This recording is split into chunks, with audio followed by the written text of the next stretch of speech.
Aloha, this is Airielle, and I'm so happy to be here today with you, bringing to you another wonderful program from Mama Presents, Maui Arts and Music Association is so happy to bring to you today the president of our electric company.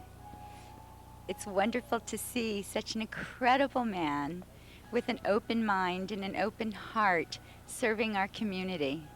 And Jason's here to interview him and give you all the great pleasure of that insight for yourselves. Have a great time. Thank you, Airielle. Thank you, Airielle, for the You're kind words. very welcome. It's my great pleasure. Sure. I'm very happy to meet you. Thank you. I'm going to leave you and let you have a little intimate conversation. Thank you. Well, let me do the honors. Airielle, this is Tom Jezierney. Tom Airielle, Jezierney, a president pleasure. of our electric company. Aloha, Tom. I'm so honored that you've joined us here today. Thank you. Thank you, Airielle. I'm happy to join you. Thank you. Thank you. And Yeah. thank you for your gifts that you bring to our community. Our pleasure. Thank you. Enjoy yourself. We will. Thank you. Thank you. Thank you. Tom, thank you for being here with us. Sure, Jason. I just kind of got settled in here a little bit. Mhm. Where are we? Today is somewhere at the end of May in 1995. Mhm. We're sitting here at the Maui Arts and Cultural Center out in the courtyard. Mhm. Thank you, Cultural Center, for letting us use this location. I just came from talking to the Rotary Club in Sprecklesville, which is quite a nice experience. In fact, we'll have it on another show. We had the privilege to be able to videotape that performance if you will. Today, I'm really happy to be here with you. I've known you since, I guess, sometime in 1990 Mhm. when I went to Maui Electric Company as a civilian, if you will. I wasn't into politics. I wasn't into Maui Arts and Music Association. I came with knowledge and ideas about renewable energy, that I wanted to talk about a product that was going to be created, and it could create electricity and hot water and other applications. And I got to meet the engineering department, and I got to meet you, and there was conversation, but really not much more because solar still didn't make economic sense, and we were in no crisis then, really, here. And things were moving on.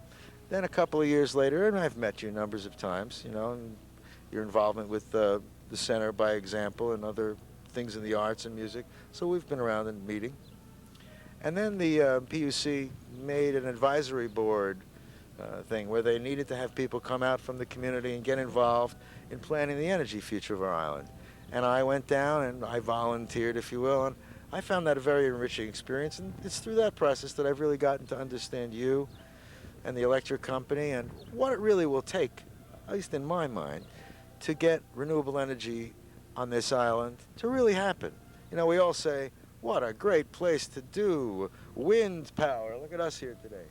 And solar power and all kinds of things. But I got to understand, and I don't want to be talking. I'll let you talk some. Why don't we begin? The utility company provides power to us. Now, this expansion in Malaya, why couldn't it be solar right now? I mean, you talk about having power all the time. Can you explain that? Well, if we're talking solar as an option to fossil fuel and the combustion turbines that we plan on installing, it really comes down to the basic criteria of least cost, to what is commercially available, what is least cost firm power that we can dispatch to our customers. Now, very specifically, solar is more expensive than fuel oil as far as cents per kilowatt hour. Right. And unfortunately, it is not dispatchable. If the sun is not shining, then the solar is not necessarily going to generate. And at night, then we would not have any solar power. So that firm power idea, the fact that your customers want to make sure that there's plenty of power when they want it. Just like Exactly. here with the expansion of the power plant, it wasn't an issue of you saying we want to expand this because we are getting bigger, and you're saying we want to be able to provide power because we think that the people of the island will need it. That's correct. Right? That's correct. Now, if I remember from the IRP, the Integrated Resource Planning process, The Public Utilities Commission has really asked you, or maybe demanded you, to come up with a demand-side management program. Correct. Now, demand-side management, can you quickly explain what that means? Well, demand side and supply side are the two areas of IRP. Demand side is what happens on the customer side of the electric meter, what can be done basically in conservation, in energy efficiency. Supply side usually means what is provided in the terms of power from the utility or from other generators. So that usually has to do with the generation of electricity, whether it's from fossil fuel, conventional, renewable energy. That's on the supply So side. you're a supply-sider, and I, as customer, am a demand-sider, if you will. We like to- Demand-side management means that I, the customer, have an opportunity, but the the PUC asks you, if I understand, to put a program in place to offer programs and give incentives so people will wrap their water heaters, put on solar water heating systems, Right. commercial lighting so that they'll lower their utility usage. But those are demanded by PUC, right? Well, the programs are the initial charge to do this was a requirement of the PUC, Right. requirement of the integrated resource planning. It was then up to the utility to present the programs, to do a Right. study to say these are the most cost-effective programs. My point I'm making is, I think it's sort of funny that we need to have someone say, you must create a program to save. Again, here we are on an island, and we are farther from any other mainland source. We have fuel coming here to fuel our power. So if we could find ways of doing it from here and to cut our usage, you'd think that people would do it by themselves. I mean, so far, that's what's interesting. The Public Utilities Commission said to you, hey, it's time. We want you to put together a program to show people how to save money. You may remember, because you're from the Sure. mainland also, that's old hat on the mainland. Why we haven't done that here way before? It just seems to be, some people say there may be a complacency.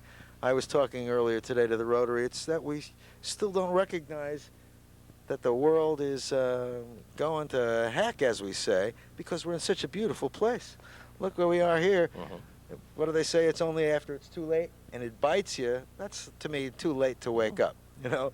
So, but the demand-side management program, you told me that, excuse me, I'm talking this way, but I'm talking to you also. The program is something you can't rely on. For example, tell me when we were talking about that, when I said, you know, we hear critics say that the expansion of the plant isn't necessary because there's this demand-side management conservation effort going. Can you explain about that? Well, we're submitting 4 different programs to the PUC, and the programs are planned to decrease the load growth by a certain amount, certain megawatts or a certain percentage. But there are so many uncertainties with DSM, specifically how much penetration they may receive. That's a fancy word for what is the customer interest? What is the customer Okay. interest in participating in these demand-side management programs? If the customer interest isn't there, or the kilowatt hours, the energy savings are not there, then the load will not be decreased as desired. Balance that with a power plant, which once built and once is operating is a known resource, has a high degree of certainty. Right, okay. So, to me, that says, you know, you're either going to go fuel oil, and you have to go conventional things that are proven 24 hours, or you get these demand-side management programs in place, and that's a good start. But I think probably we can agree it just begins to touch the surface of what people could do if they made a conscious decision Sure. in the, excuse me, I like to call it the private sector. You're a business. But I'm an individual. If I were to own a home and decide, I want to put solar water heating on my house because it makes sense. You see the tax credits, you see the long advantage that it would pay for itself. Sure. You don't need an incentive from the electric company to do it. Yeah, and that brings me back to a point I think that you know I've been talking a long time. There's a product or products that I know that have been tested on the mainland. I don't want to get into it now. I don't want to get into a situation of endorsement. I'll talk about it in a later part of the segment. But let's say there's a product that's tried and true in the mainland. We know it works, but it's too expensive per unit. Like when you talk about solar and wind, It's too expensive. You want to go out and buy something for $20,000, $25,000 to replace something you just plug into your wall to get, and you use fuel. There's no comparison. For you on the supply side, there's no comparison between these expensive systems and your present sources of fuel. But as individuals, if I know the way business works, if I have one chair and it's the only one around, or 10 of them, they're $10. If suddenly someone orders 1,000 of them, and they say, I'll only give you 6, 6 works. And if they want 5,000 of them, and they want $4, suddenly you can bring the price down. We live in a place, you can help me on this. Our utility rates here, some say are modest, some say they're high, some say they're low. The ones that say they're low, they're not reading their bill. I'm sure that all of us realize that the cost of utility is a rising thing. It may be that, oil is our barometer for how much fuel costs, but that's only because we haven't looked at other technologies where, after the equipment is paid for, we eliminate the cost of the fuel. We just have the equipment and its maintenance. And if it's good equipment, we've suddenly eliminated one of the factors, cost of the fuel, okay? And here on an island with wind and with sun, those things are great, but they're not economically sensible one by one.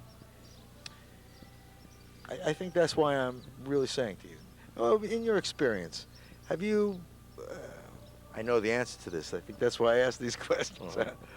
We talked about a demonstration project for different technologies. Now I know down in Kihei, you have some kind of demonstration of renewable technology, don't you? We have a photovoltaic demonstration unit in Kihei and Lopoa Place. Actually, it's Mauka of the R&T Center. I see. It's been there since about 1988 and collecting data on the efficiency and the effectiveness of this type of PV, photovoltaic technology. Okay. So photovoltaic, I'm going to now give you an example. That photovoltaic is a fixed thing, right? It doesn't track with the sun? It doesn't track with, no, this one is, that's right, it's stationary. Right. It's on an angle for maximum exposure to the sun, but no, it doesn't track the sun in its orbit. And when you got originally involved in the program, it was with Pacific Gas and Electric, Department of Energy, Maui Electric, all in a joint venture called PV USA, right? I should let you explain it, although you're doing well. PV USA, which is photovoltaic for utility scale applications, Correct. Meaning to be able to use them in large scale to help utilities change their fuel supply. Right. They found that the system that we're testing in Kihei is one of the lower performers, if you will, of the number of systems they checked.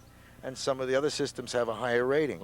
But again, here in Maui, people they care very little about what happens somewhere else. They want to know it works here. There may or may not, you can tell me, I hope you're budgeting in and thinking of demonstration projects for technologies like these to show people here they work. Again, that's what Mama's trying to do, through the promotion of art, music, and culture, to be able to raise money and awareness that these possibilities exist. Be able to then show a demonstration that it works, and subscribe both homeowners and small businesses to say, yes, if these systems were affordable, I would want one.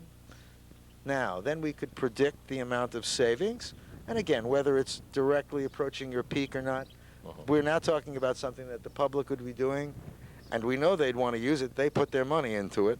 If they wanted to use it. They weren't given an opportunity, and someone like the PUC is saying, and the utility company, and very well, thank you, we'll give you these incentives, but they're saying, we see value, so we know that it probably would be used, which means it could be something you could comfortably predict.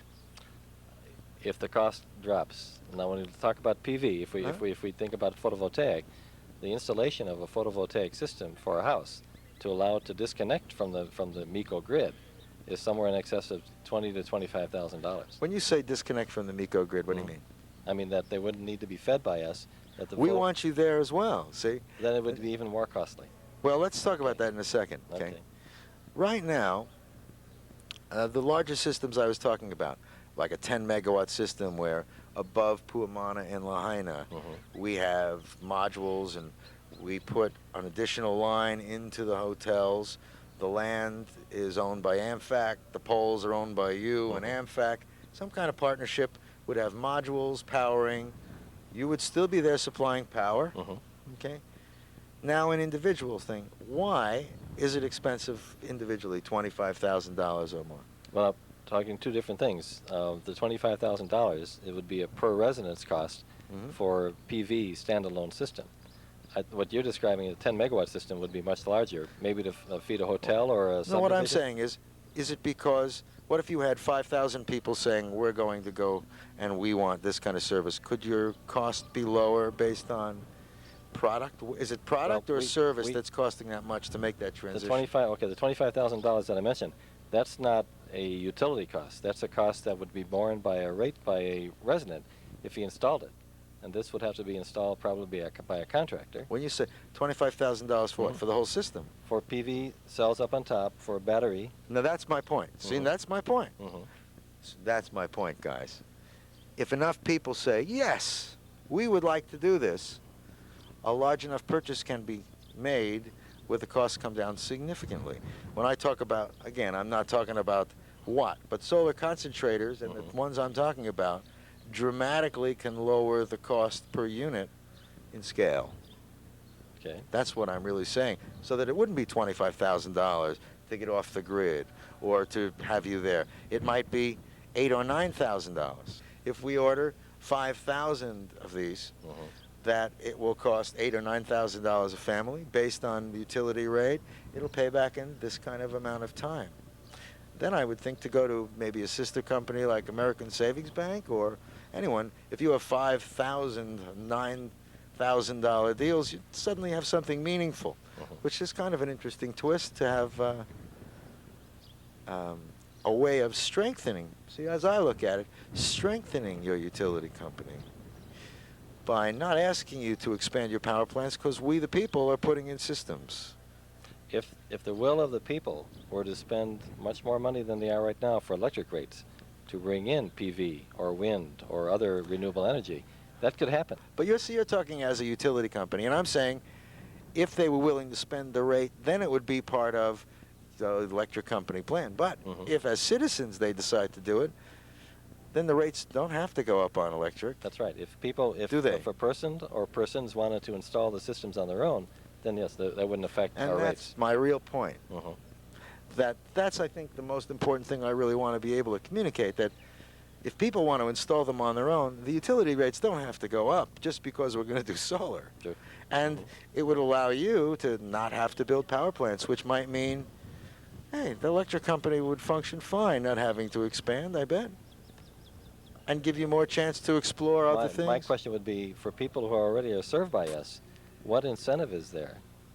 What economic incentive might be there for them to go back and retrofit their houses with PV and batteries to the tune of $20,000 or $25,000? Well, again, you're talking $25,000, and I say, yeah, what incentive? I wouldn't do it. I don't have a home now, but if I did, I wouldn't spend $25,000 if I didn't have it now. Okay.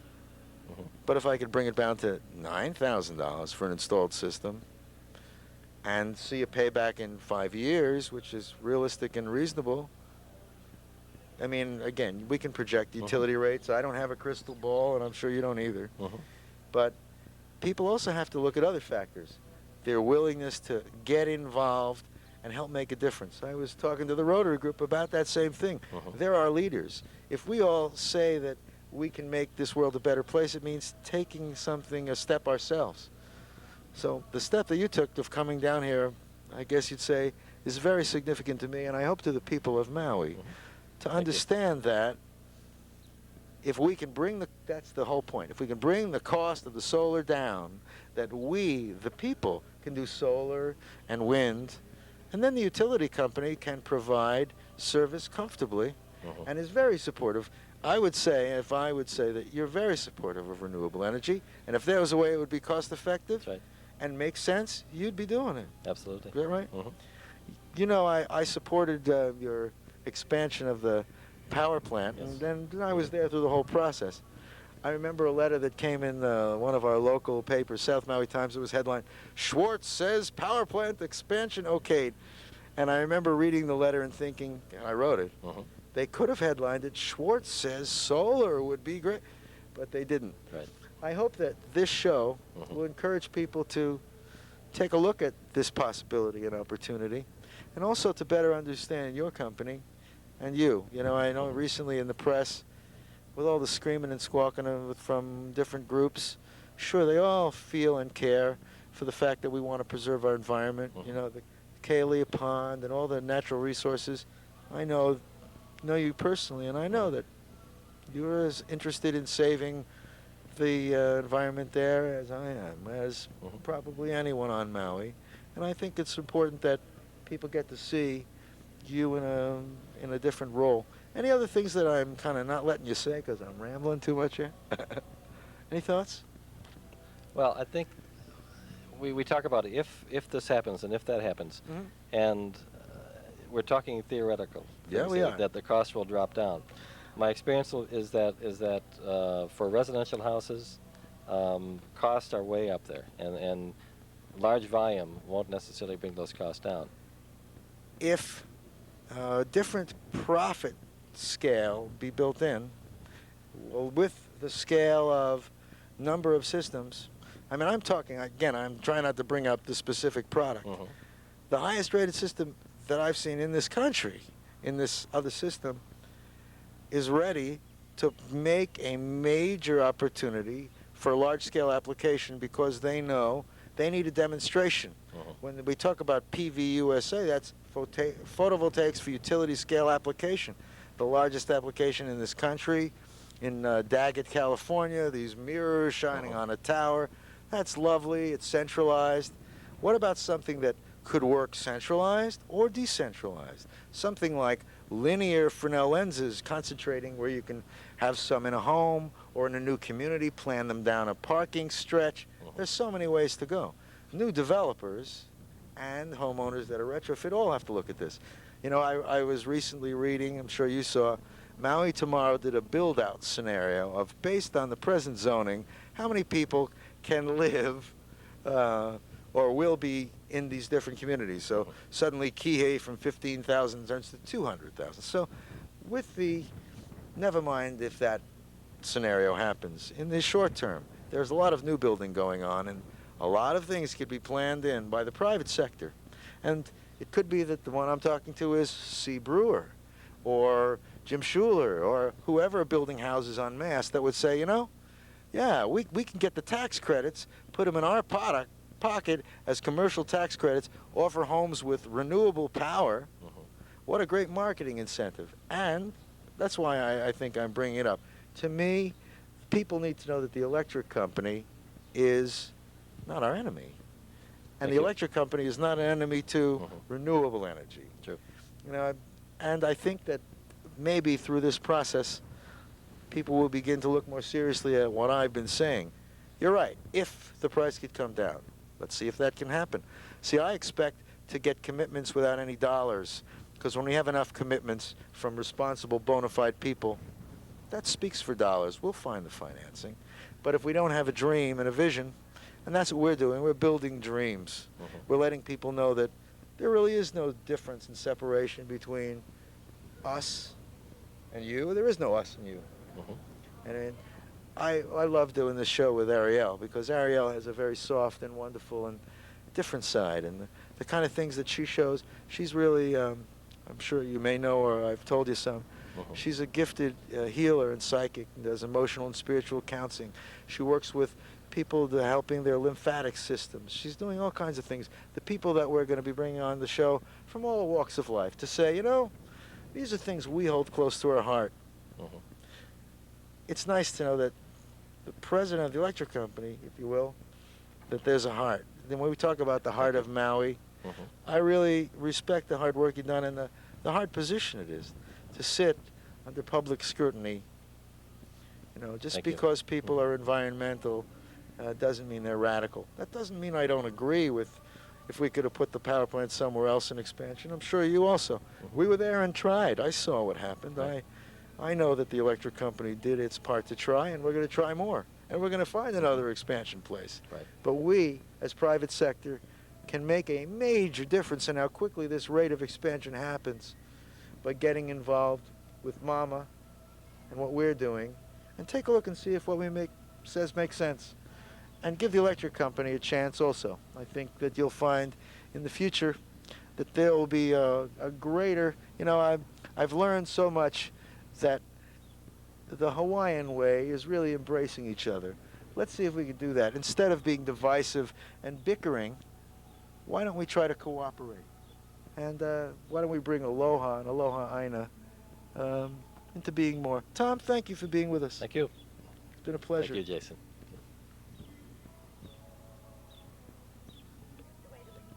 Let me just say, we're going to be putting in a couple of questions here and there, and it may seem a little disjointed on the tape. I don't think I gave Tom Jezierney a chance to talk. I cut him off every which way. So I think it's real important, and Airielle brought it up, that we get to know Tom more personally.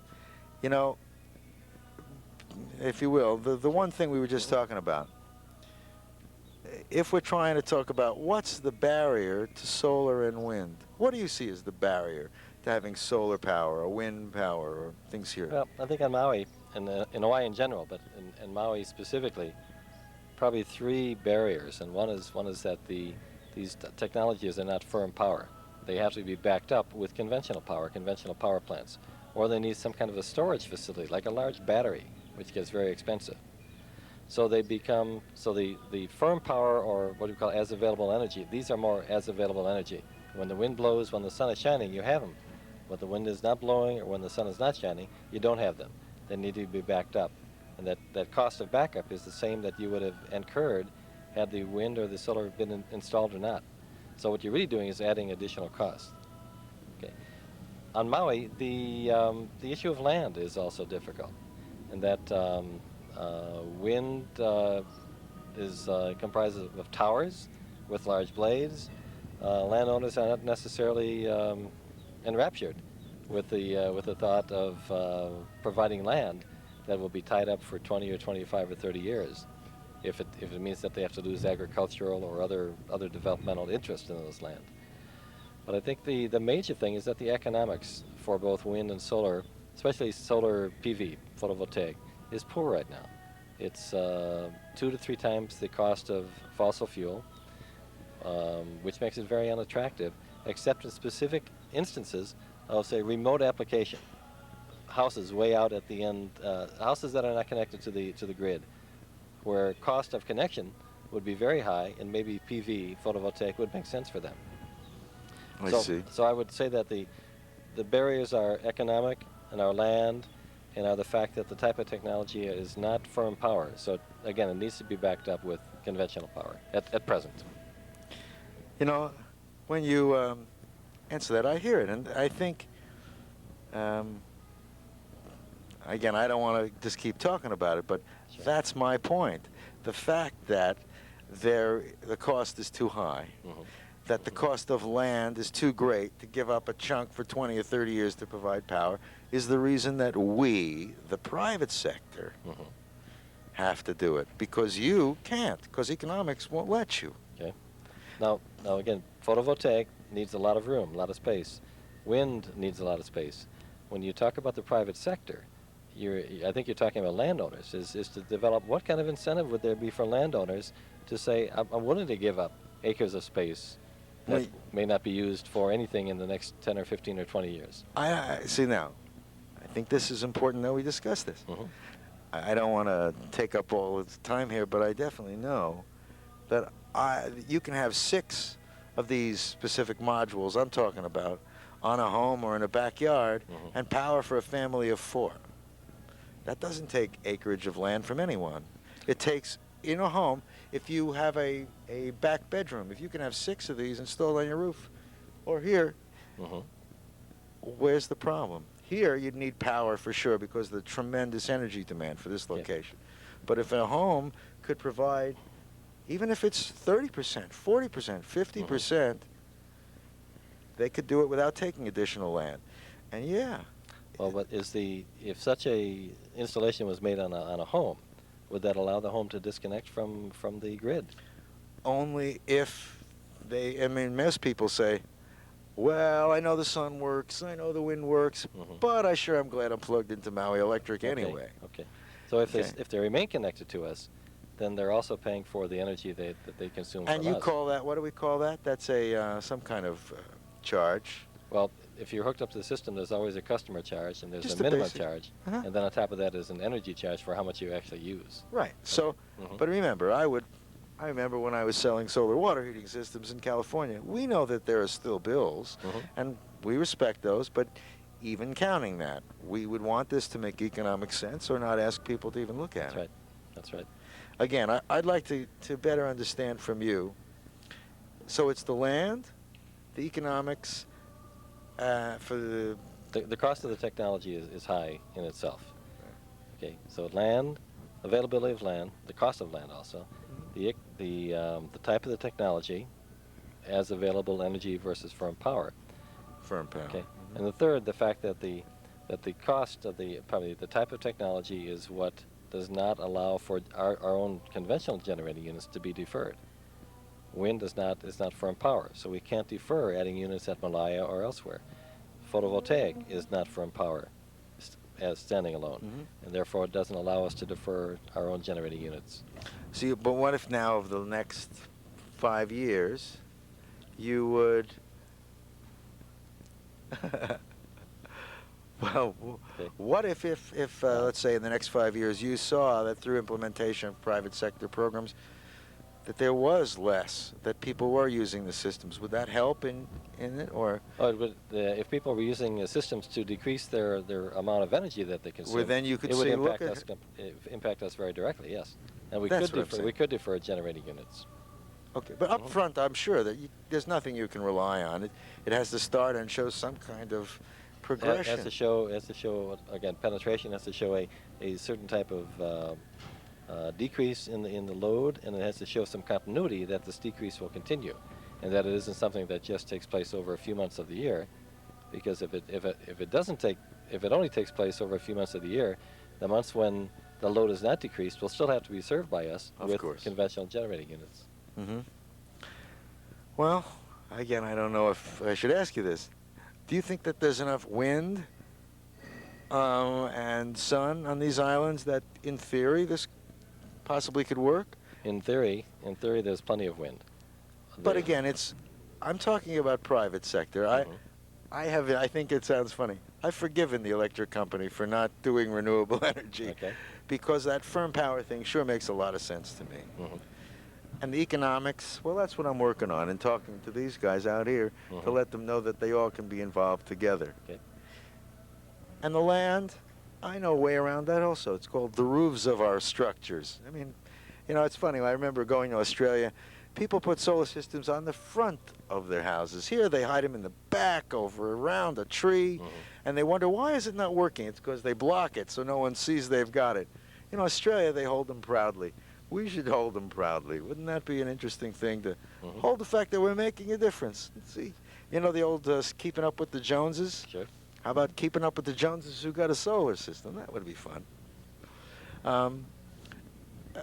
When you've been on this island now, how many? 5 years? A little more? Altogether, 8 years. 8 years. Yeah. 5 years this time, and 3 years in an earlier period. Well, what have you seen as far as people's usage patterns, and are things going up or down? Are people using Residential- more, less? Residential usage is going up. Residential usage going is, up to 1 to 2, sometimes 3% per year. and So over what the about last it? 20 years, there's been a gradual increase in residential usage. You mean in how much people use the Kilowatt hours per month. individually? So in other words, people per are getting. house, per customer. What does that say to you guys? That says that we're using more power now in this new power age, but we're not figuring. I mean, it's sort of funny, isn't it? Everyone Well, talks about conservation, but that's just talk. Is that what you're saying? I'm saying that the new technologies are more energy efficient, but each house is probably installing more technologies, more TV sets, larger freezers, larger dishwashers, larger clothes washers, clothes dryers, and that the overall impact, even though the individual piece of equipment may be more energy efficient, the increase in the numbers number of the equipment, the device, the appliance, that the overall net impact is an increase in people's consumption. Welcome.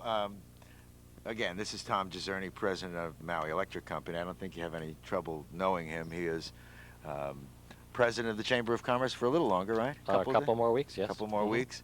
Not only president of the electric company, but involved in the development here at the Cultural Center, the Maui Philharmonic, Maui Symphony? Maui Academy of Performing Arts. Maui Academy of Performing Arts. But here we're talking again, we're continuing our conversation about renewable technology.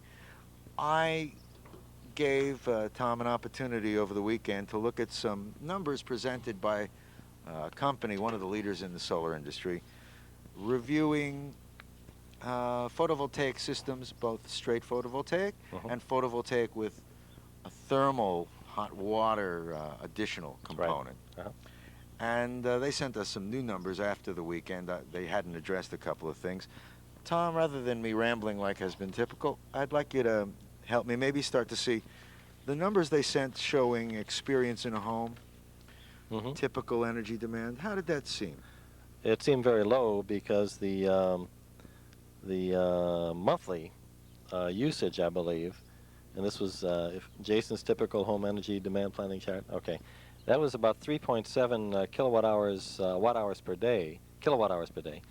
And when we look at Maui customers, the average usage per month is about 600 kilowatt hours per month, which comes out to be, assuming a 30-day month, you're talking about 20 kilowatt hours a day, as opposed to the less than 4 kilowatt hours a day shown on this chart. So I would not consider this typical or average. I see. Okay. Of the Maui resident, of our residential customers. I guess that's why you were so concerned about the expansion of the power plant, yes? Well, that's true. And again, if we look at Maui usage compared to mainland usage, Maui uses less because we don't use electricity for heating in most of our homes, whereas the mainland does use electricity for heating.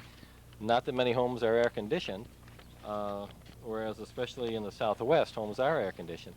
So that here in Maui, 600 kilowatt hours a month is on the low side compared to many areas on the mainland. Yeah, I mean, if I see that kind of usage really says everyone should start waking up to ways they might cut down their usage. Sure. You know, our as much as anything, our concern for not building of power plants takes our own responsibility, isn't it?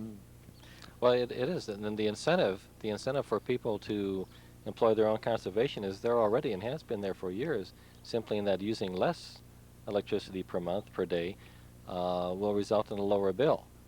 At the same time, as I think we mentioned in the earlier part of the tape, is that although we see conservation to some extent, the average usage per customer has gone up over these last 10 to 20 years. Has gone up in say 18 out of the last 20 years. We've seen an increase, small increase from year to year. Okay. I mean, to me that says a lot. It says, I think you said it, that we have more toys. They may be energy efficient, but boy, we have lots of them. I think so. I think so. Yeah. Okay. I know it's always hard with a crystal ball to project rates in the future. Well, average per year rate increase, you have any kind of feeling for that for the last 10 or 20 years here on Maui?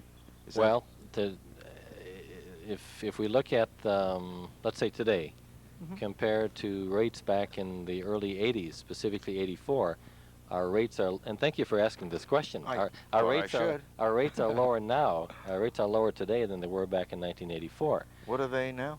About 13.5 to 14 cents per kilowatt hour. Okay. Back in 1984, at the two previous rate cases, they're up at the actually in excess of 14 cents a kilowatt hour for Maui. And this is the reason we're low now is due to a combination of lower fuel oil costs plus rate decreases since 1984. Now we're at about 13.5 cents per kilowatt hour right now. Over the next year, we anticipate this going up into the 15s and maybe the low 16 cents per kilowatt hour, given our present rate increase request that should take place through the calendar year 1996. Does that include the DSM program that you proposed as well, or no?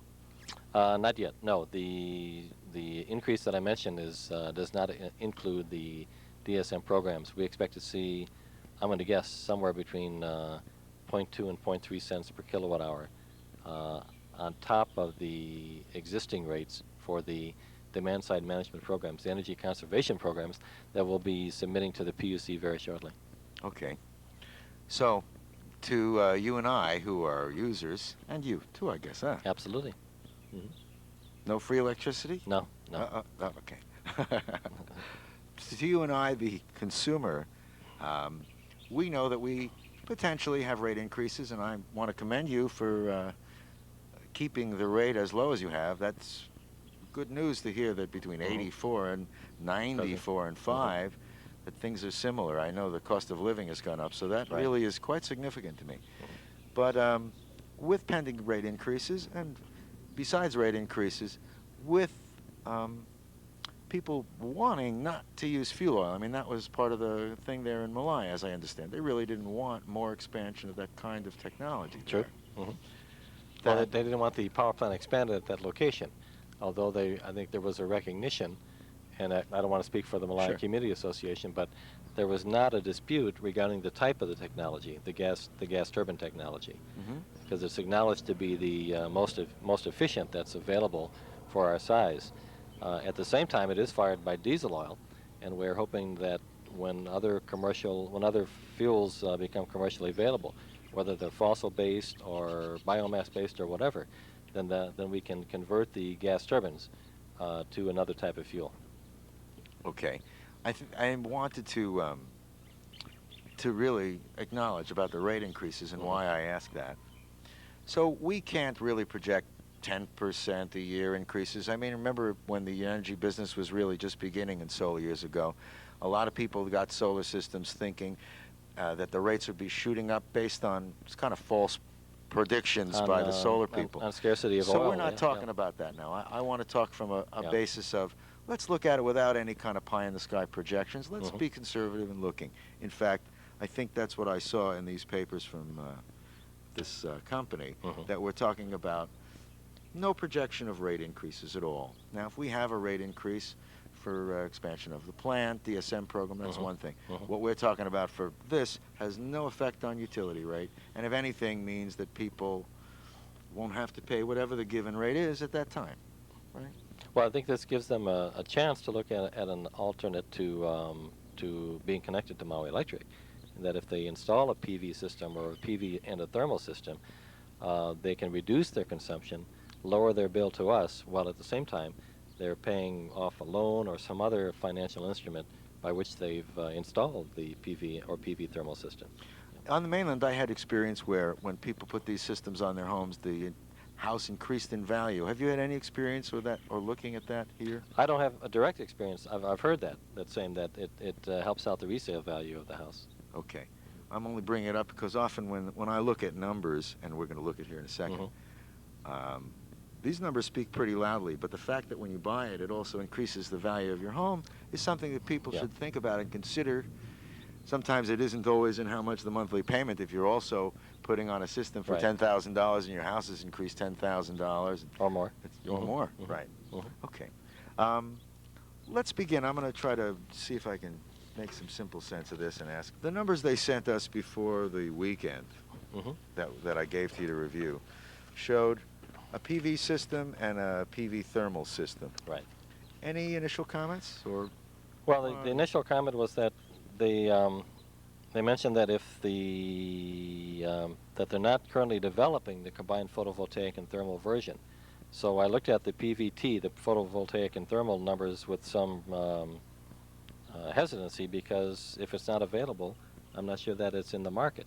But in fact, that isn't the case. The fact is, what they were trying to reference in the letter was that they would do it if they have a sizable order. They don't want to do it 1 and 2 and 3 at a time. Okay. The preferred system is the photovoltaic with the thermal, especially in a residential application, because the savings is so dramatic. I mean, it shortens the payback dramatically. And again, leads me to think that people might see, wow, you know, this is better for us to do it rather than the utility company. Sure. But besides that, because that's something that is now different, and we'll show the numbers, straight PV. If you were the electric company, I see they left out installation of batteries. Right, right. Anything else that you've noticed that was significant? They were talking about $7,000 Uh-huh. for a unit that would generate 3.7 kilowatt hours per day. And they're talking about a 30-year loan or a 15-year loan at Right. 8 or 10% interest. Right. And showing that, again, you talk about 14 cents a kilowatt hour, Yeah. that about $15.50 saved per month now on a system like this. Okay. They didn't talk about tax credits. They didn't really address that in this initial thing. I was noticing, I did analysis on the numbers anyway, and I found that it still looked fairly attractive. It looks attractive to me when I consider that a 15 or 30-year mortgage on new construction, or if someone is refinancing a house, there's... But I need to ask you a real basic question. Please do. Does it reduce your electric bill? Does it reduce your overall energy bill? Does the combination of the energy reduction payment to Maui Electric offset the additional loan payment that you have to make? Immediately, no. But that's why I brought up the issue of value of the system. And it's a 30-year design life. It's not like it's... Right. And because if you're doing it commercially, I mean, there's depreciation, a 10% investment tax credit, besides the 35% state Hawaiian tax credit. I mean, that's my thought. Yeah. I know that when I look at the hard numbers now for a loan, you're right. When you compare $15.50 with a $55 payment, say, right? But that's today. If we get 2,500 homes or more to say yes on this, this is just PV that I'm looking at. The numbers drop from $55 to $32 a month because the system would only be $4,000 rather than $7,000. Right. But I think we should probably jump to numbers. I think we have to be careful when we see the word tomorrow. Tomorrow doesn't mean Wednesday, May 31st. That means something in the future that needs conditions other than what the manufacturer can impose. It needs a market driving it. Well, and Correct? no. Today represents if someone out there says, I like this, I want to get one. They pay us $7,500 or with batteries, let's say $9,000. Tomorrow means, I'm proposing that people make a decision about this and jointly express, yes, they want it before they put out any money. Okay. The large enough purchase could bring it tomorrow to Wednesday. It could be Wednesday, or maybe let's call it a year from Wednesday, where we could manufacture these here, and it has other benefits, Okay. But that's what this number is. So to me, that's very significant. I'm looking, I just switched sheets. This is PVT. The thermal one is not that much more expensive at all for manufacturing. Right. So to me, that seems like the best bet to even consider for I a agree. homeowner. I wouldn't agree. think they should consider it without. Yeah. They can consider without the thermal, but this is very dramatically different. Let's go to the current numbers. I really think, let's be accurate based on after they looked at tax credits and such. One, I see here, again, we're going to post some of these up on the screen for your enjoyment. Also, you can contact us and we'll give you copies of these numbers to look at if you'd like. First page, 1 megawatt solar row, and then for 5 of them, if we do 5 1 megawatt programs at the same time. Okay, now these are... There's wind power There's blowing wind our power, paper. yeah. That's Then we can let them go. Okay. But now 1 megawatt solar row, that has to do with a commercial use. That's not for residential use, correct? Right. I was Okay. just purposely trying to show both different. I know that it's a while ago, I don't know how same it is, but Molokai, we talked that a megawatt system there wouldn't upset your energy mix on Molokai, or on Lanai similarly, so that you could still be providing power and it wouldn't, if you will. Well, a megawatt is on Maui. A megawatt on Maui is very small. A megawatt on Molokai is about 15% of the system. On Lanai would be almost 25% of the system. So on Molokai and Lanai, 1 megawatt would be significant. Maui not so. Molokai and Lanai. Do they yes. have the same kind of peak time? Both peaks on Molokai and Lanai are in the evening, usually between 6 and 8 p.m. Okay. But Molokai basically is a 6 megawatt peaking system, and Molokai is about 4.7, 4.8 megawatts right now. Okay. Well, I think that's what this was saying. You know, I had talked about a project above the R&T park as a demonstration of a megawatt, or, you know, I have all kinds of grand plans. Yep. But the fact is, large-scale purchase and agreement of this could bring these numbers down tremendously. You see that 1 megawatt today, if you will, $6 million. After the tax credits, $3.9 million. Tomorrow, you know, meaning all 5 at once, we're talking $4 million. That's a big change. So from $384 a watt to $2.50, 6 cents a watt. What kind of application would be seen with this type of system, PV system? Are we talking residential? Is it commercial? Hotel? Do you This know? is just theory. When I was thinking about Molokai, I was thinking who there has large usage. And I tried and talked to the Kaluakoi, but they're sort of decentralized in an unusual way, they told me. And I haven't had conversation yet with Molokai Ranch, although I'm sure we should. That low-income housing project might be something to look at as Possibly, a very interesting one. Also, I don't know if you're aware, Molokai is considered a distressed area by the United States government, and the Department of Commerce has additional funds available even to help on something like this. And there are weatherization funds. Well, we've looked at with other agencies. We looked at other DSM programs or other energy savings programs for Molokai, and there are some funds out there for creative energy. The conclusion that these guys drew, that by the example, was that at 12 cents a kilowatt hour, that a 30-year loan makes sense. Savings, 19. Am I looking right? Well, you're looking at the savings. savings. I'm looking at the wrong one. I'm looking at the PVT. That's the one I wanted to look at. Okay. I think straight photovoltaic. What would you say? I mean, to see a utility company do it, is that realistic in the next 10 years, 15, 20 years? Certainly not in the next 5 years as far as commercial. It simply isn't commercial. PV is still in demonstration, research and development. Now, certain utilities, and we're one of them, as is the Big Island utility, is looking at what's called dispersed generation, in that if we have a customer way out at the end of the line, rather than spending a lot of bucks, the customer is spending a lot of bucks to connect through use of poles and lines, is for the customer to have in place a PV system, standalone system by which the customer could then be self-powered. And the cost for that could be less than the traditional hookup through the poles and lines that we normally do. So that's conceivable that you would be doing that. Yeah, PG&E, West Coast utilities are doing this. The Big Island has a demonstration project in a county park. We're looking at a demonstration project in a county park also. But again, these are very selective and extraordinary conditions by which a PV system could be installed at this point.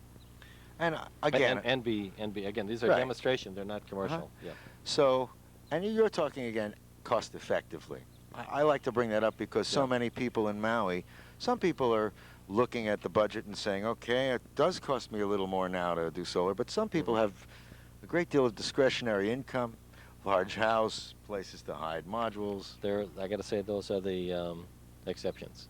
When we look at our normal at our typical customer, we're looking at fairly small houses. We're looking at 3-bedroom residential houses, and I don't know that there is a lot of discretionary. I would say that more likely than not, it's the upper end of our customers who have the discretionary income. So I want to be careful. That's what I'm thinking of, I think. It's very small, though. Is it? Yeah, I think so. Okay. Yeah. Well, for all of you with discretionary income, thank you.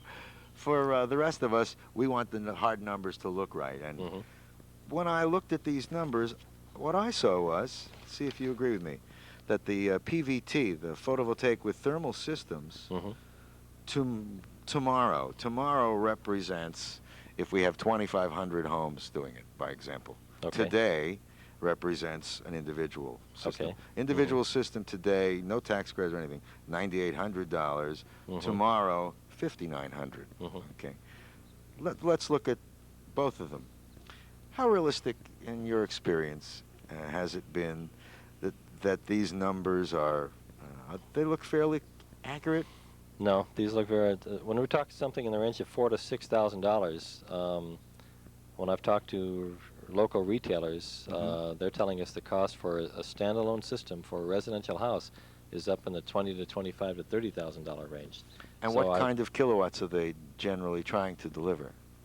usually between 2 and 3 kilowatts, enough for the peak of that house. Similar to this kind of a sized system. Similar to this. So these numbers are... It's really a combination of photovoltaic, may have wind, may have a little bit of a wind power, but photovoltaic, maybe wind, and certainly batteries because you need a battery storage. So what you're saying is, in your experience, these numbers are very low. Yes, yes. So that's when I said that they were looking to put together something that would be advantageous. Because they need demonstration, they wanted to create something that would be dramatically lower than market normally for the reason we're talking about. Okay. They want it to look good on Maui. Maui, it seems like, to me, like such a wonderful place to try something like this. I hope that what this is showing people out there, I don't know if that's your intention, but it sure is mine. I saw through my experience in the IRP that it's a major chore to think that the utility company is going to bring renewable technology here first. It's going to have to be the private sector to get involved. It's very, very simply, if the renewable technology is commercial, if it is competitive with other sources of energy that we have now, then the utility would be the leader. At this point, though, for both PV and wind, we don't see them, those technologies, as competitive. At the same time, if a developer comes in with solar or wind or other technologies and wants to establish a purchase contract with us, we will do that. We will buy the power from the developer. To me, that's very exciting because it says, that, to me, that if this is going to happen here, for the people of Maui wanting to do it, they have to take the initiative themselves to do it in the private sector. Or the government, And, or some other agency helps out. But these kind of numbers being low like they are, in other words, here's agencies, if you will, trying to help out by being able to make it a more comfortable and affordable technology. To me, that's very exciting. And also, like when you talk about commercial, if you will, the developers, large developer, if they put it in, my understanding is, and I know I'm correct, that there's a 10% investment tax credit. I believe so. Plus a 35% state tax credit. Right, right. That and there might even be federal tax credit under some conditions too. Well, I understood that 10% was a federal. If there's a 10% state one, wasn't even aware of it. There may be a tax credit at the federal level for renewable energy also. Oh, I see. Used to be. I'm not sure if that's already. I know it's changed. I know that the 10% ITC is still there. I just checked this morning. The federal tax credit may have expired, but certainly there's a remaining state tax credit. So, just by example, if a new development to go up and, like you say, if it was planned in to have space for these modules so they're not on eyesore in everyone's, way, if you will, that the developer could take the tax credit and market a home with these kind of systems in it. To me, that sounds really attractive to a developer, or could be. It could be. Right? If you were drawing conclusions, I know that they drew conclusions. I'm just keeping the name of the company out until I talk later, because endorsement is an issue that we had discussed, and I appreciate that. I'll talk about that later. Distributed or residential units are more cost-effective than centralized units because homes can use the hot water and the heat. Residential units provide electricity and are cost-effective today for all electric homes and cost-effective for some homes using non-electric heating. We got to remember that very few homes in Hawaii have electric heating. Very few homes in Maui have electric heating. Now, if we're talking hot water heating, certainly almost everybody's got that. If we're talking heating because of temperature, then very few homes have that heating. I hope so. So I'm not sure that the heating that they talk about here, I'm assuming that it means hot water heating. I think he's just giving, his expertise in his area. I'm sure heating is an issue. Who would think that in sunny Texas, but anyway. Centralized can be cost-effective if hot water is used. I would think that unless you have some large clients that say, like a hotel or whatever, that the hot water couldn't really be used. How do you transfer that over a great distance would be a challenge, I think. It would probably have to be done with below-ground pipes and with insulated pipes. It can be done. It just gets more expensive.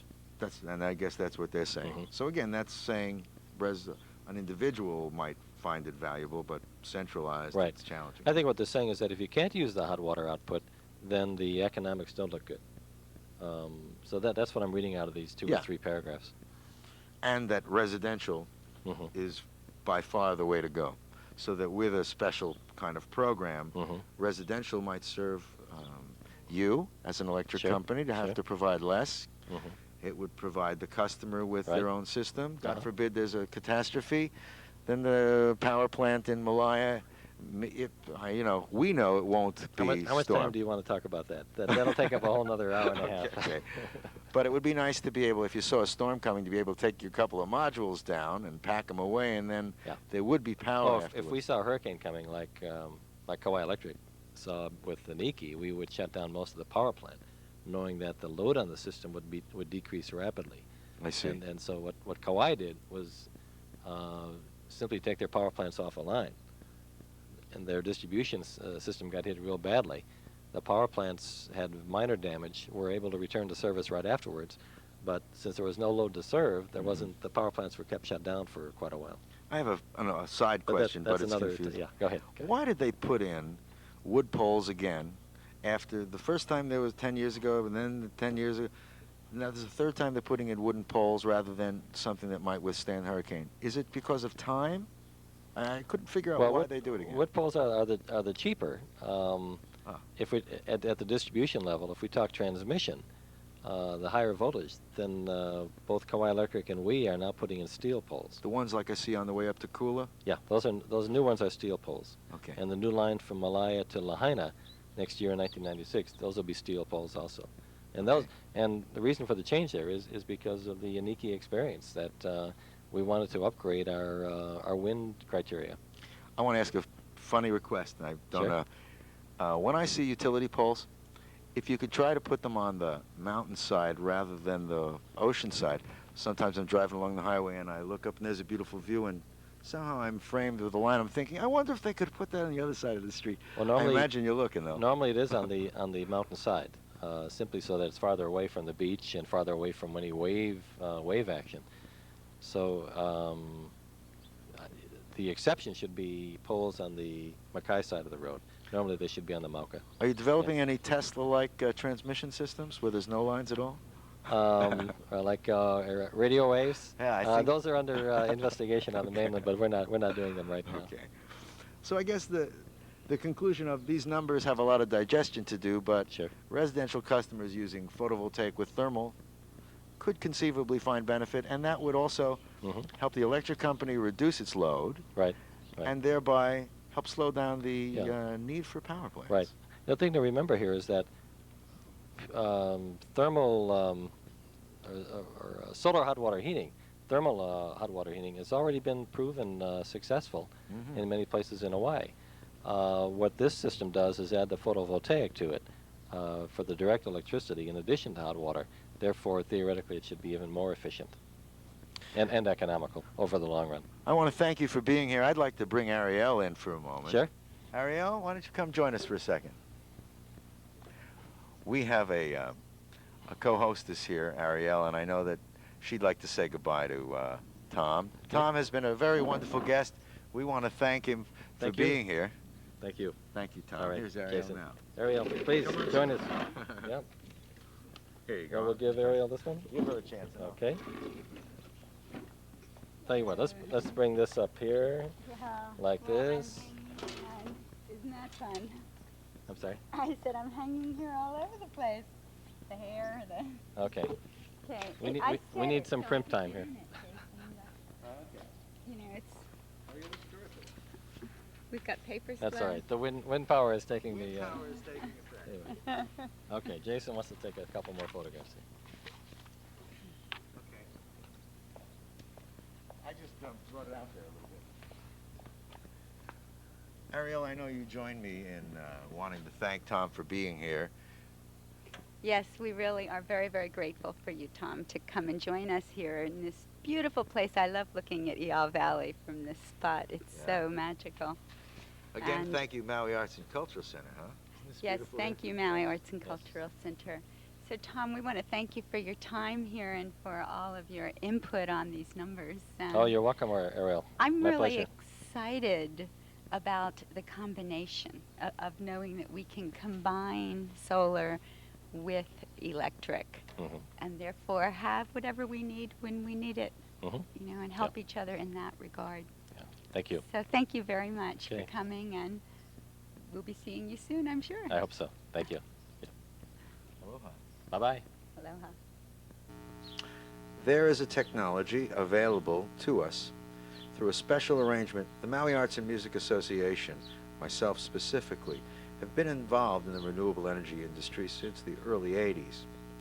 And I found through a lot of research, through a PV USA, Photovoltaics for Utility Scale Applications program that was put on by the Department of Energy and a number of other companies.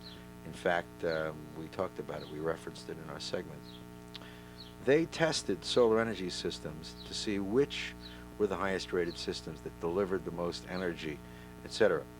And the top rated system in this country is one based out of Dallas, Texas, a company called ENTEC, E-N-T-E-C-H. ENTEC makes solar concentrators. Now I'm going to be showing a little segment so you'll get an idea of what that technology is here in a little bit. So I want you to first look at that, and then I'm going to talk to you about the numbers and what they proposed.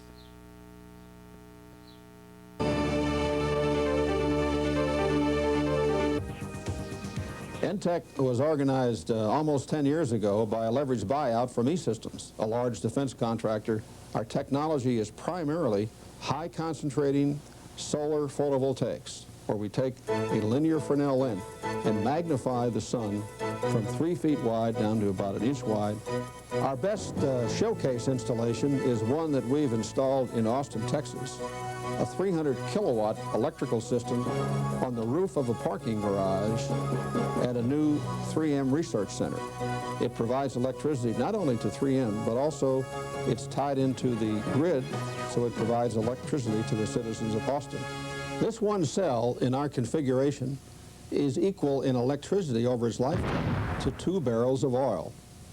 In this configuration, where we cool with water and then get hot water from that cooling, is equal to 2 additional barrels of oil.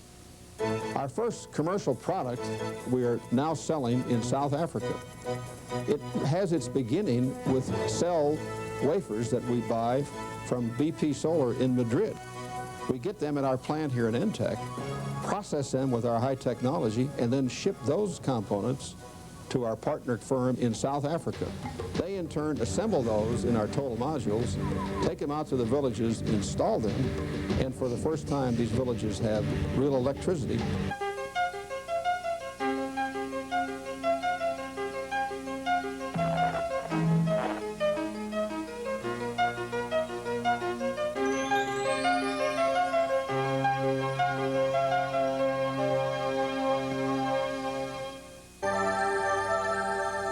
Photovoltaic cells were first used in space.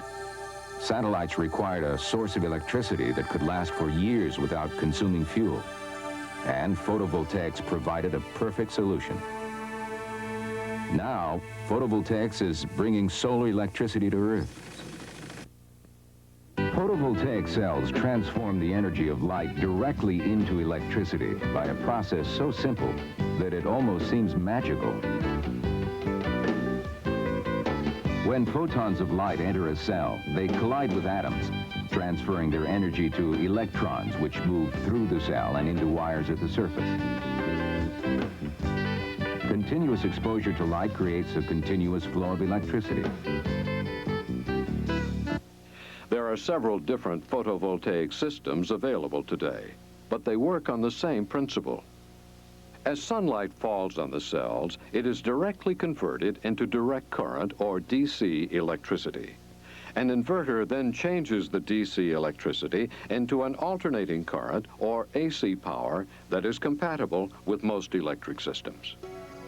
Linear focus concentrators use curved plastic lenses to focus light onto a row of cells. Modules are relatively simple to manufacture, and overall efficiencies are nearly as high as point focus systems. Costs of concentrating systems and advanced thin film modules have the potential to become economically competitive for central station power applications. One of the most innovative solar collector systems on the market today is located in the heart of the Dallas-Fort Worth Airport in the state of Texas.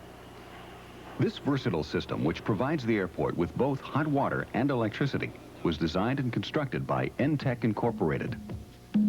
The ENTEC system is unique in that it utilizes a linear Fresnel lens to concentrate the sun's rays and thus captures a large portion of available solar light energy. This lens is a thin, durable, clear acrylic plastic sheet with tiny facets that efficiently redirect and focus sunlight to a narrow line of solar photovoltaic cells. The cells convert the sunlight into direct current electricity.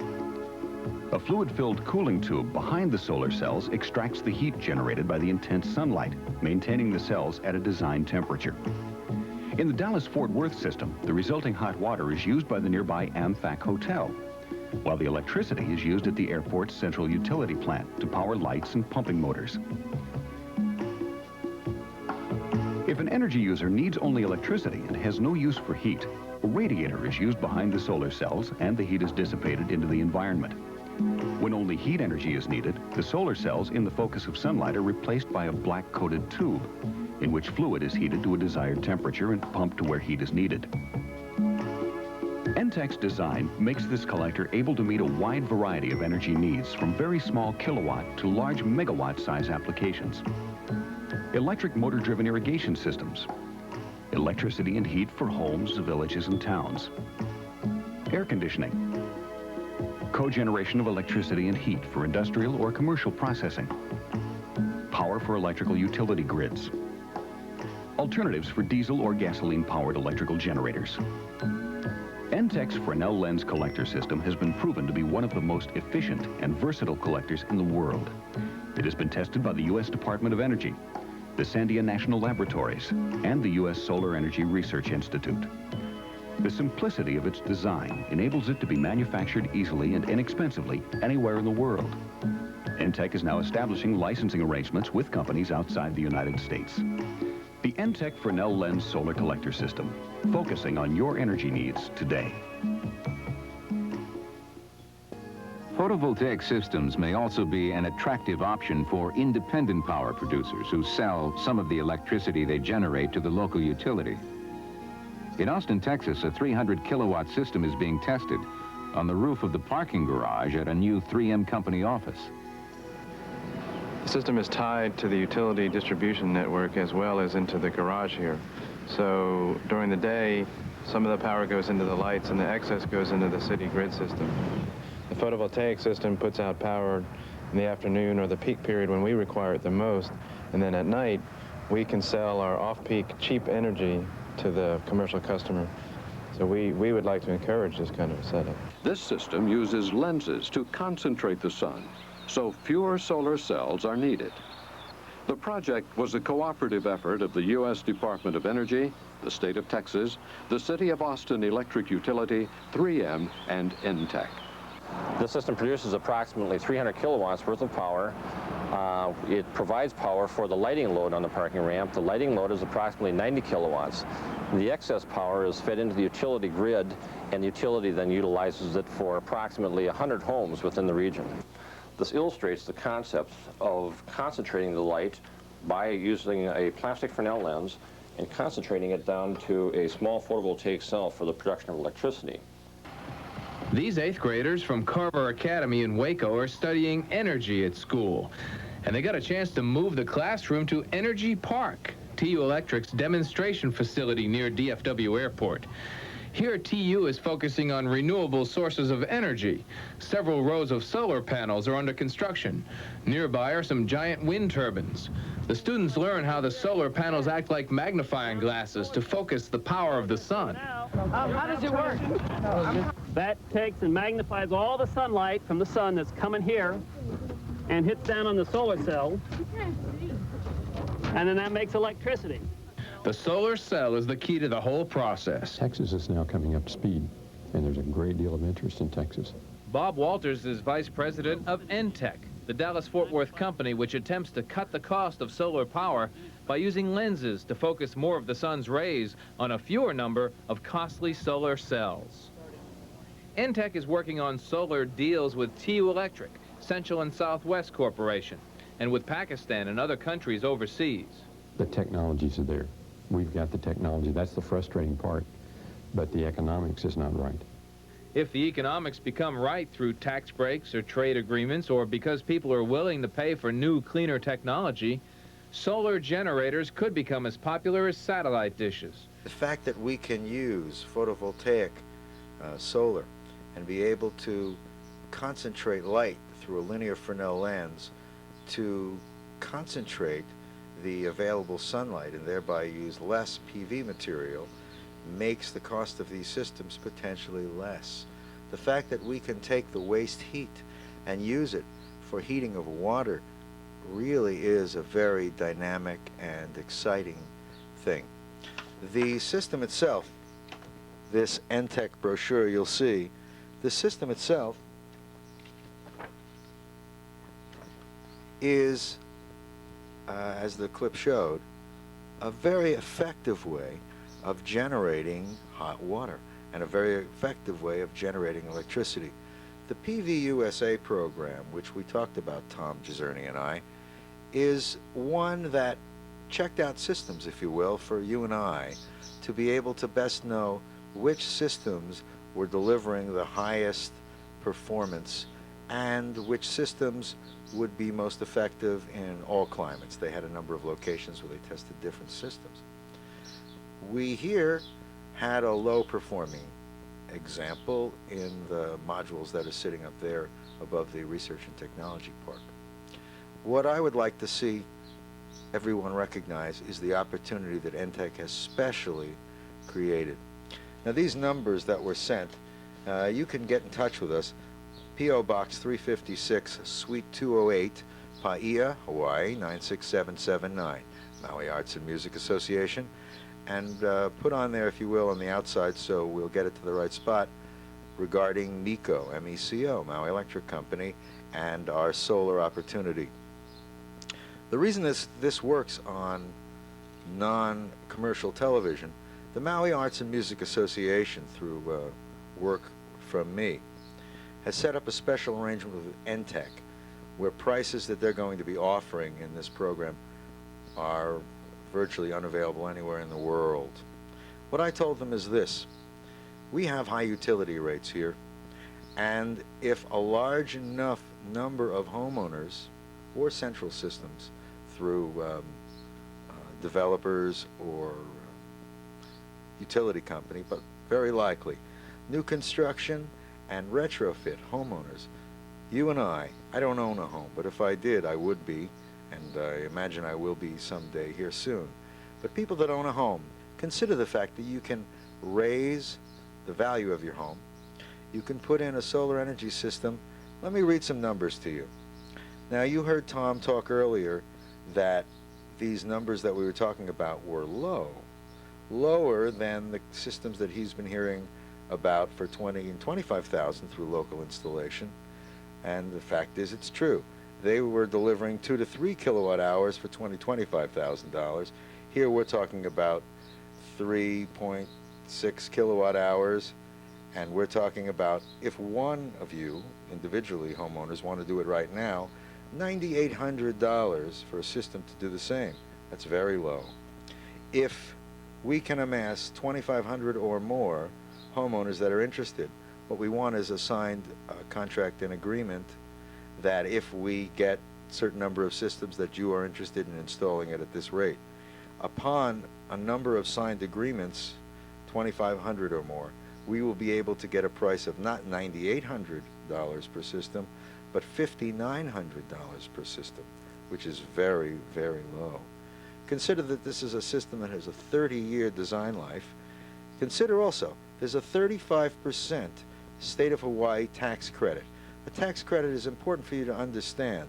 That comes off the bottom of your tax bill. If you owe the government $3,000 in tax and you have a $2,800 tax credit, you only owe the government $200. If you have $1,000 of tax bill and you have a $2,800 tax credit, not only do you eliminate your tax bill for this year, but you can go back a number of years and reclaim dollars that were already pledged and paid to the IRS. Or if you don't use them all, you can carry them forward as well. But this is off your tax bill, so that's very significant. It's not just a tax write-off where your bracket is the significant indicator of its value to you. So for example, $9,800 system now, $3,430 tax credit, means the real cost is $6,370 total. Now, if we all do it, which is the plan that I'm proposing to you, $5,900, $2,065 in tax credit means for only $3,800 or $4.46 per watt, meaning we now are virtually competing in cost of fuel oil, and we as individuals can install these systems on our homes, lower the demand for electric, which will slow the need for building of power plants on this island, and won't increase our utility rates in that process. We here on Maui know Maui is a beautiful place, and we also know that if we could use Maui as a global example place for renewable energy technology, it would bring people from all over the world to see this incredibly wonderful thing that's happened. What I would like to do is encourage you to get in touch with me, both individuals and groups who are interested in exploring this more and subsequently soliciting homeowners and groups to better understand this program and getting them to subscribe with us. This is a special opportunity that is not available in any markets in the world anywhere. This is a special program put together through the Maui Arts and Music Association to give Maui an opportunity to do something which would be wonderful for us, which is give us another reason for people to come here besides just vacationing. When we talk about wanting to develop an ecotourism destination, this is a clean and safe way of doing it, and it is also one that will help the long-term development of our island. Consider the fact that if we have 2,500 or more systems, 5,000 or so modules or more, that it makes sense for the manufacturer to assemble the parts here and to manufacture some of the parts here and to have them installed here, because there's such a high demand and excuse me, because the use of these will spread to the islands because of our high utility rate. This can mean an additional industry for Maui that would support tourism, yet diversify our economy and create jobs outside of tourism. I would like you to know that these numbers here are pretty staggering on how cost-effective it is. When Tom Jezierney was talking about the present rate of power, present rate of electricity being 14 cents per kilowatt approximately, with subsequent increases from the demand-side management program, and who knows what the future will bring. Imagine you can put a system on your house. Now, it would take a year, year and a half for this program to really get initiated, but that commitment now will make this all possible. You could have a system on your house, and when the system is paid for, you have an incredible 30-year designed system that is delivering you energy day in and day out, and that's pretty special. The other thing that's really special is that we here on Maui, how can I put this nicely? We here on Maui are blessed, truly blessed, with a beautiful place to live, and we'd like to keep it that way. I don't think that you'll find anyone in our community that would disagree with that. The fact that we can work hand in hand with our electric company and work hand in hand with ourselves and empower ourselves to implement these solutions here is really what it's about. The Maui Arts and Music Association has made an arrangement with NTEC where any monies that we would make through doing this, if we were salespeople and we might make a 3 or 4 or 5% commission, whatever it may be, instead of those dollars coming to me, Jason, we're donating all the money to the Maui Arts and Music Association, our nonprofit organization, for further development of environmental programs and also to supplement the development of art and music programs that will show our art, music, and culture, our healing arts, our visual arts, all over the world. and show the world through a series of products, compact discs, a quarterly program guide and magazine, our art and music and environmental solutions that we are planning and implementing here on Maui for the whole world to see. So it's sort of an integrated package. I am sure that some of you know me, but some of you do not. When I ran last year for political office, the most important thing I was running for was to bring out the facts.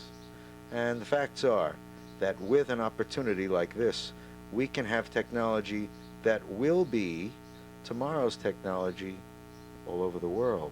Except there's a window of time now with this opportunity where we can bring it here now and have people from all over the world coming here to see this. So we can supplement and strengthen our tourism industry and supplement and strengthen our local economy additionally. That's a pretty terrific combination. Rather than digest these numbers with you over the screen, and I could, I think it would be very effective if you would call 573-3100 or write to us, and we will get back in touch with you just as soon as we can. I am very glad you watched this show. I hope you will encourage others to view this show, and if they own a home, to say yes with us. It's just as easy to say yes as anything. This opportunity, you won't be bound by anything. When the time comes that we do these systems, you will want this deal. This is a very exciting deal. The fact that we can have photovoltaic and thermal generating hot water and electricity and be able to have a price like this is staggering. The fact that this is not technology that is in research and development, this is a system that is available right now, is very exciting. The only reason you don't see it all over right now is the cost per unit has been too high. This is our opportunity, Maui. We look forward to talking to you further about this. Again, you've been really attentive. Thank you for your patience in listening about this very important subject. And we hope that we'll get comments from you. And we look forward to enrolling people in this program and really having people understand that the Maui Arts and Music Association has a purpose. And now we have a very pointed purpose to raise money and attention to this program that we're doing to help art, music, and the cultures of our islands. When I say art, I really want it clear.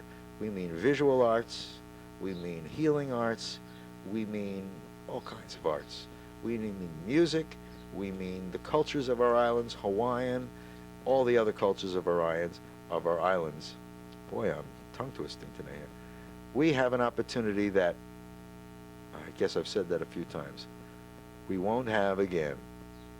Let us find this opportunity and let it grow in our hearts and realize that this is something that can't be beat. We have an opportunity to have our cake and eat it too. Thank you again, and this is Jason Schwartz for Jason and Airielle of the Maui Arts and Music Association. Aloha.